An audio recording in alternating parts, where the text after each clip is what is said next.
What's up, YouTube? Welcome back to the God's Trinity podcast, and you're here with Mike and Grenade. And today we are on chapter 14 of the Bible, so let's get right into it. Okay, chapter 14 reads, "And it came to pass in the days of Amraphel, king of Shinar, Arioch, king of Elasar, Kedorlaomer, king of Elam, and Tidal, king of nations, that these made war with Bera, king of Sodom, and with Bersha, king of Gomorrah, Shinab, king of Admah, and Shemeber, king of Zeboim, and the king of Bela, which is Zoar. All these were joined together in the vale of Siddim, which is the salt sea. 12 years they served Kedorlaomer, and in the 13th year they rebelled. And in the 14th year came Kedorlaomer, and the kings that were with him, and smote the Rephaims in Ashtaroth, Karnaim, and the Zuzims in Ham, and the Emims in Shavah, Kiriathaim, and the Horites in their Mount Seir unto Elaparan, which is by the wilderness. And they returned and came to En-Mishpat, which is Kadesh, and smote all the country of the Amalekites, and also the Amorites that dwelt in Hazazon Tamar. And there went out the king of Sodom, and the king of Gomorrah, and the king of Admah, and the king of Zeboim, and the king of Bela, the same is Zoar. And they joined battle with them in the vale of Siddim, with Kedorlaomer, the king of Elam, and with Tidal, king of nations, and Amraphel, king of Shinar, and Arioch, king of Elasar, 4 kings with 5. And the vale of Siddim was full of slime pits. And the kings of Sodom and Gomorrah fled and fell there. And they that remained fled to the mountain. And they took all the goods of Sodom and Gomorrah, and all their victuals, and went their way. And they took Lot, Abram's brother's son, who dwelt in Sodom, and his goods, and departed. And there came one that had escaped, and told Abram the Hebrew, for he dwelt in the plain of Mamre, the Amorite, brother of Eshcol, and brother of Aner, and these were confederate with Abram. And when Abram heard that his brother was taken captive, he armed his trained servants, born in his own house, 318, and pursued them unto Dan. And he divided himself against them, he and his servants, by night, and smote them, and pursued them unto Hobah, which is on the left hand of Damascus. And he brought back all the goods, and also brought again his brother Lot, and his goods, and the women also, and the people. And the king of Sodom went out to meet him and the king of Sodom went out to meet him after his return from the slaughter of Kedorlaomer, and of the kings that were with him at the valley of Shabeh, which is the king's dale. And Melchizedek, king of Salem, brought forth bread and wine, and he was the priest of the Most High God. And he blessed him and said, Blessed be Abram of the Most High God, possessor of heaven and earth, and blessed be the Most High God, which hath delivered thine enemies into thy hand. And he gave him tithes of all. And the king of Sodom said unto Abram, Give me the persons, and take the goods of thyself.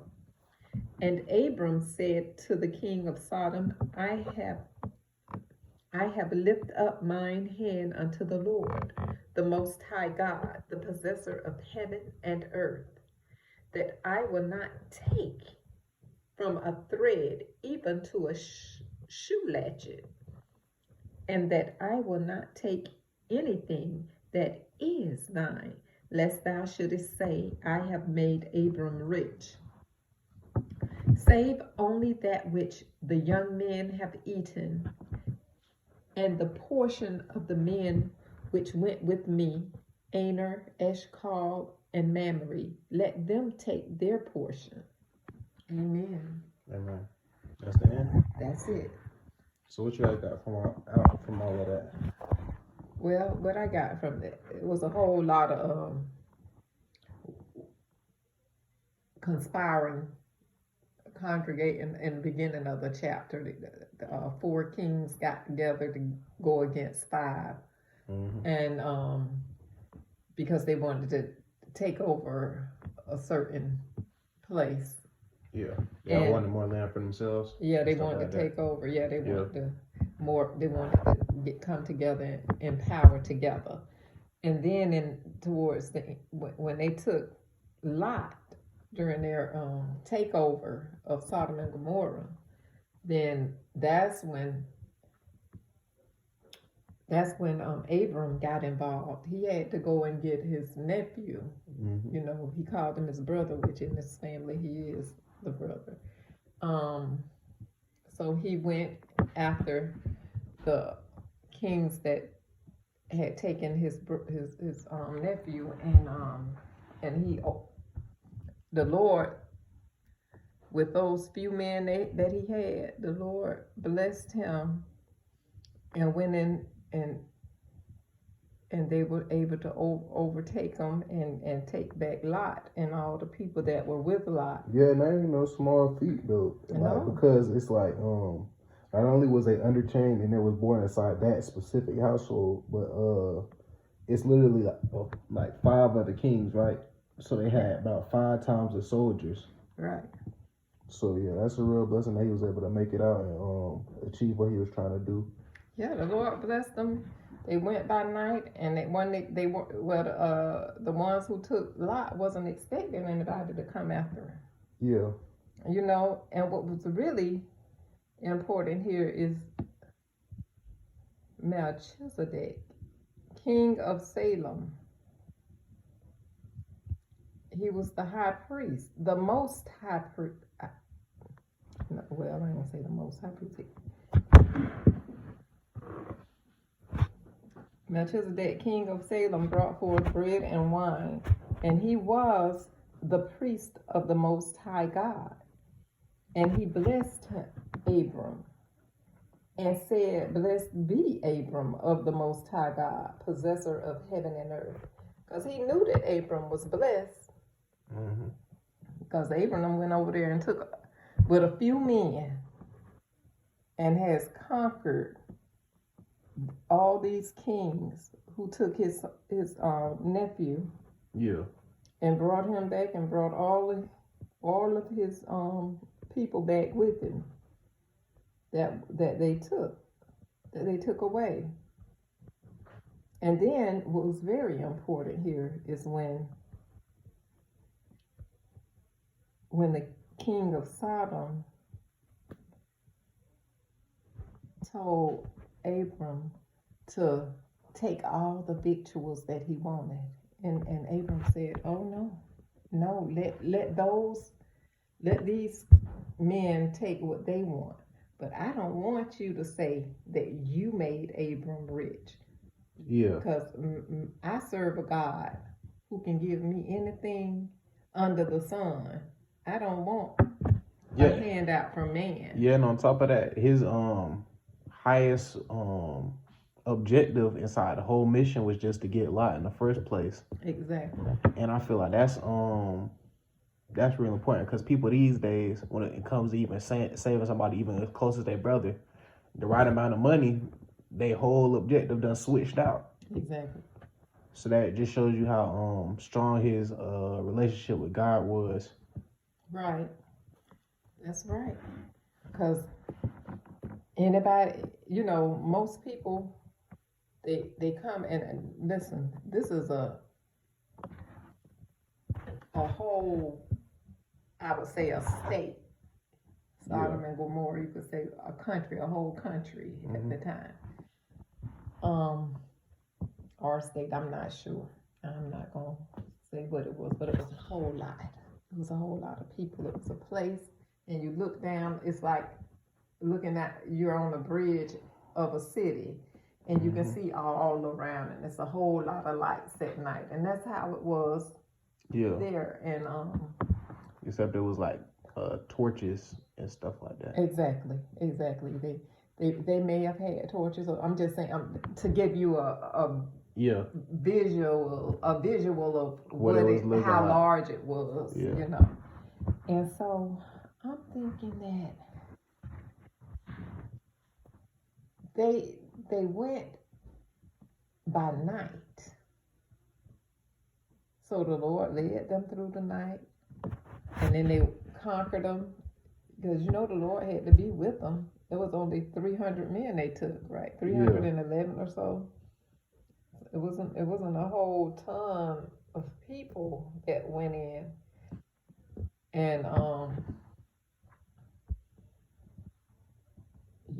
fighting in the war back then, they didn't have guns, Nope, they had them swords. They had swords. Maybe a bow and arrow. Yeah. And fighting people with swords and such, it takes some energy.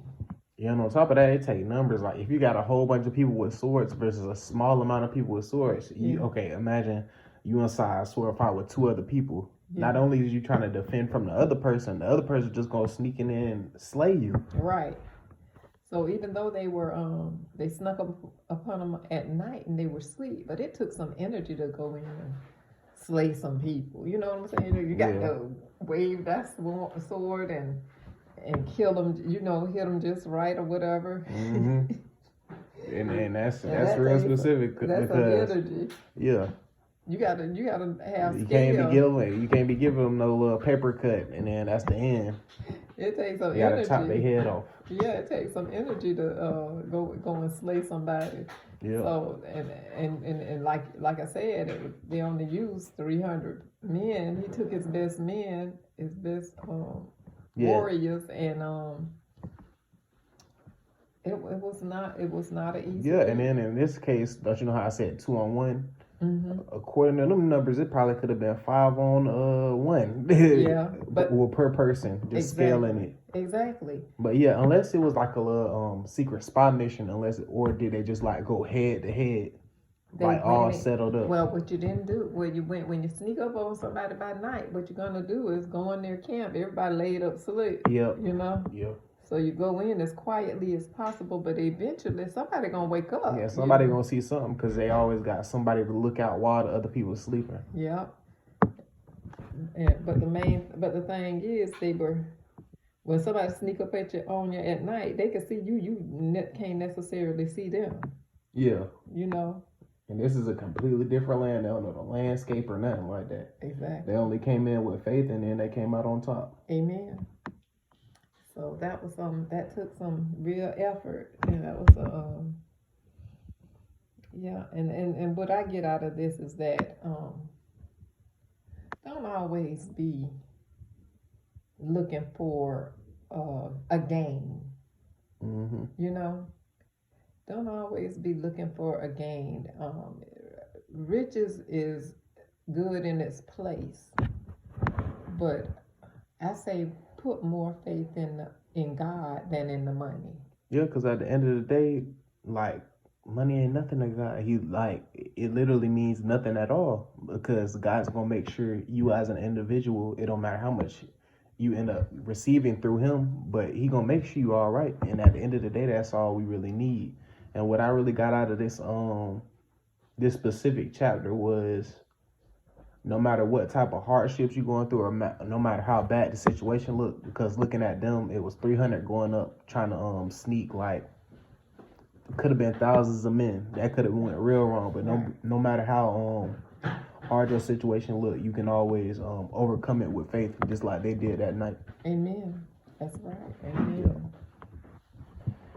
So you want to move on to the next one? No, I don't want to move on to the next one. What you want to do? But yeah, just like I was saying, you gotta be looking at situations like, okay, let's say that you behind on, and it's just a random example. You behind on a whole bunch of homework. Half of the battle is just knowing that you got to do something and then starting, because as soon as you start with the faith that you're gonna finish something, you always gonna, because half of doing stuff is just a mind battle. Like, if you have something in your mind, ooh, I really don't feel like doing this, you're not gonna do it. But if you just push yourself to, oh, I'm gonna get out here and I'm gonna start working on my stuff, and then you realize after probably an hour or two, you done with everything, and you realize, oh, that was easy. Imagine if I would have just said nah, and I would have been lazy. And that's the same thing with working out in general. Is like, let's say that you don't feel like getting up driving to the gym, but you push yourself to drive all the way up there. What, you might as well work out. So it's just always having the faith to start something and then finish it. But literally starting it is literally, if you start something, you always gonna finish it at the end of the day. It just depends on what you're doing. What's your thoughts on that? Well, what I say is, when you set your mind out to do something, you need to pray. Ask the Lord for strength. Yep. And guidance. Tell Him that you want to do this. Lord, I want to lose weight, or I want to work out. I want to tone up, build muscle. I want to tone myself. I want to get my body to where you want tightened, instead of flabby. I want to be tight. And then you talk to the Lord and tell Him what you want. And then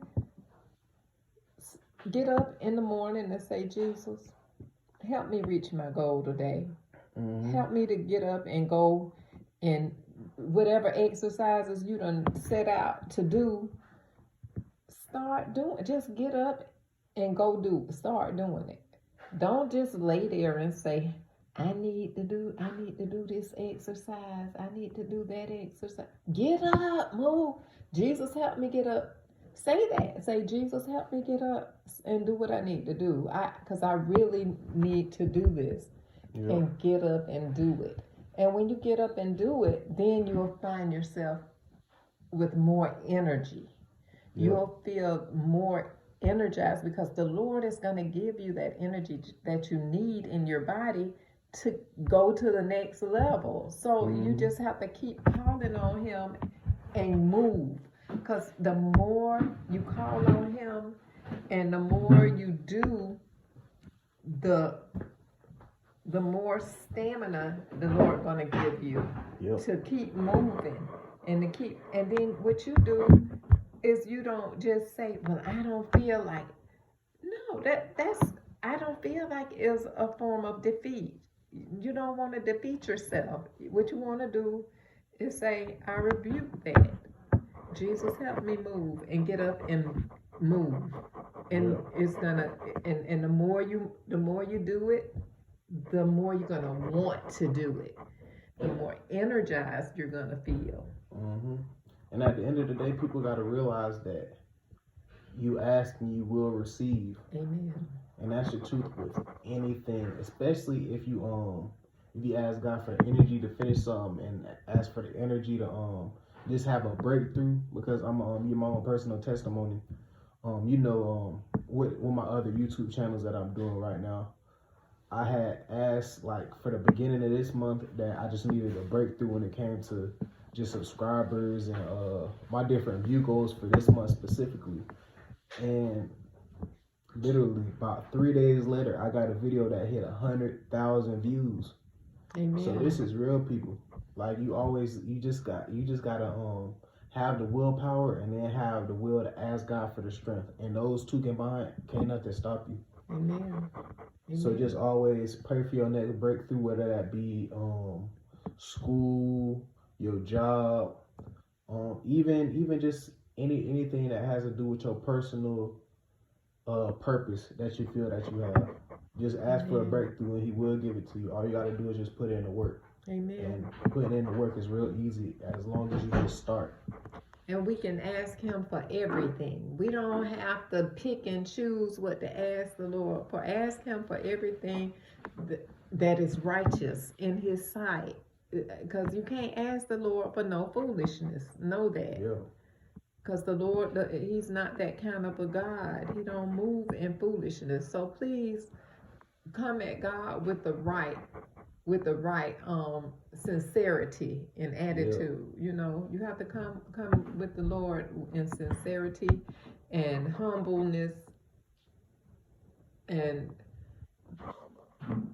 just be real. He know your heart. So if you're not real, if you're not coming with all sincerity, he knows it. So no need, because he breathed the breath of life into us. He knows us all individually, whether we want to understand that or not. And he knows us. So don't compare yourself to the next person when you dealing with the Lord, because you are special in the Lord's sight. Those are two different journeys you got going on. Exactly. And we all have our own journey that we're going on, and the Lord is a forgiving God and he's a loving God. And if you don't understand that, then you need to get in the Bible and read it and ask for understanding and knowledge so that you can gain that. Yeah. Because through understanding and knowledge comes wisdom. So just know that it doesn't matter what it is that you're trying to accomplish to the good of God, and that's our purpose here, is to serve God in our understanding of him. That's what it is. And if we don't have that right understanding, we need to keep asking for it. Yeah, and then on top of that, when it comes to starting, let's say that you do start, and every journey is a long journey. You can't stop in the middle of it. Because let's say this is just me for an example. Let's say that day I uploaded that short that got 100,000 views. Let's say that day I was like, man, I'm feeling tired. I'm just feeling out of it. I'm not gonna upload today. Guess what would happen? You blocked your own blessing right there. You let the devil put smoke screen on you with a little bit of grogginess, and you just folded. Right. So you always gotta remember, literally your next action could lead to the next breakthrough that you got inside your life. So don't allow the devil to get in the way of that. Amen. Amen. So I just want people to know that if you start something, you always got to finish. You know that you start to upload that day, you always got to finish. That comes with anything just regarding your personal purpose with God, in my opinion. And like you were saying with the homework, you have homework due at a certain time. Nothing's stopping you if you're not doing anything to start today when you're not doing anything. Start your homework and then get it outlined or whatever you need to do, so that if something come up later when you are doing something, that's done. Yep. And you have it set, for all you have to do is turn it in. So you have to think like that. We always need to be prepared, Yep. And in my opinion, this is just my little thing that I did when I was in school. you always got to remember that the sooner that you start something, the better. Like I knew personally that when I went back home after going to school and everything like that, I knew I wasn't gonna be feeling like doing no homework when I got home. So that's why I always made sure I did everything that I was assigned at school at lunch. Amen. I finished my work. If I had some time at the end of the period, and at the end of every single period, they probably got 10, 20 minutes so you can start finishing the assignment. You do that. Because it's literally nothing stopping you. Like them extra minutes or whatever you got just talking with friends, it's not even like it's not even that deep. You can wait until lunch if you really do prioritize doing that inside every single class period. Inside lunch, you're gonna have free time because you're already gonna be done with all your work for the day. So just remember, the sooner you start something, the better. Because let's say that this is gonna be another YouTube example. Let's say that back when let's because I've been thinking about doing YouTube channels for a while now, but I just never enacted on it because I didn't know what to post. So let's say that a while ago I started even earlier. Imagine at the point that I'd be at right now. Right. So you always got to remember, the sooner you start something productive and you start growing it, it's just like a shout out to Mr. Organic. It's you go from the seed to the root, from the tree to the fruit. You can't skip from the seed, which is actually putting in some work to get in the fruit, which is getting paid off of what you have going on. Exactly. You got to go through. It's always a progress to what you got going on. You can't skip from, oh, I just uploaded one video, it needs to go viral right now. That's not gonna work. You're delusional. Like you always got to remember that it's always a process to gain anything worth a while inside life. Amen. So just respect the process and keep pushing. I don't care if you feel sick one day, because it'll be a whole bunch of times where I wake up, got a headache, and I'll still get up and work out and do everything like normal. It's tests like that makes you stronger at the end of the day. Right. You asking God for strength, He putting those obstacles in front of you so you can be a better person, like what you've been asking for. Because that's the same thing that I've been asking for. Mm-hmm. So just make sure when you ask God for strength, that's gonna come with obstacles to make you stronger. So when those obstacles come, don't fall and be like, no, I don't feel like it. I'm not gonna do nothing. Yeah. Like that, you're not gonna grow. You're gonna stay inside the same point inside your life the entire time, and that's something nobody wants. Because then by the time you get older, it's always what if I never quit? What if I never allowed the devil to put something in my way, and I was easy enough to just allow that to happen? Right. So that's why you always gotta act and make sure you always doing something. Because half of the time when you cut off things like homework or working out or uploading or whatever that you personally do, half of the time when you cut that out to do something else, you still bored. Like you're literally bored. You just don't feel like doing that productive. So that's a spirit that people really need to get out of themselves at the end of the day. Right. If they want to achieve something and grow. Exactly. And then another thing too, you need to keep yourself organized. You know, mm-hmm. your surroundings. Keep organized. You know, have a schedule where you clean up on a certain day. You know, mm-hmm. certain things, and by the time you go through your week, everything is done. Every day you have a certain thing that you're doing, and then by the end of the week, you've accomplished all your goals, you know? Yep. And it's all about, like, when you organize, like what you said, you always set up, when you organize like that, you set up a schedule, and if you consistently follow that schedule, it's just going to be like second nature to just get up and do that. And then every day, without even knowing it, because your body feel like, oh, this is what I normally do. Right. You always growing from day to day to day, and it always gets easier, and it's always more rewarding. Amen. Because that also, like, as you do that, it becomes like, it starts to feel good for you to be doing all these good activities, like you said, cleaning up, working out, following your purpose. That's what you're supposed to be doing. Mm-hmm. And it might feel bad at first, but after you get it into a schedule habit, you're going to continuously do that. You're going to feel better and better because you're going to be seeing results. And then on top of that, it's going to be therapeutic to just handle what you got to do for the day. And then by the time you're done, then you can gorge yourself on videos or relaxing because you deserve it. Amen. If you just get up in the morning and just watch YouTube videos all day, no, that's you're not gonna feel rewarded. You're gonna feel bored the whole time and wonder, hey, why I'm still bored? It's because you ain't do nothing. Exactly. You did nothing the entire day. And we got something that we need to do right now. We need to end the podcast. Exactly. Because it's 30 minutes. So yeah, like I said, make sure y'all like, comment, and subscribe. This is Mike signing out and Granny.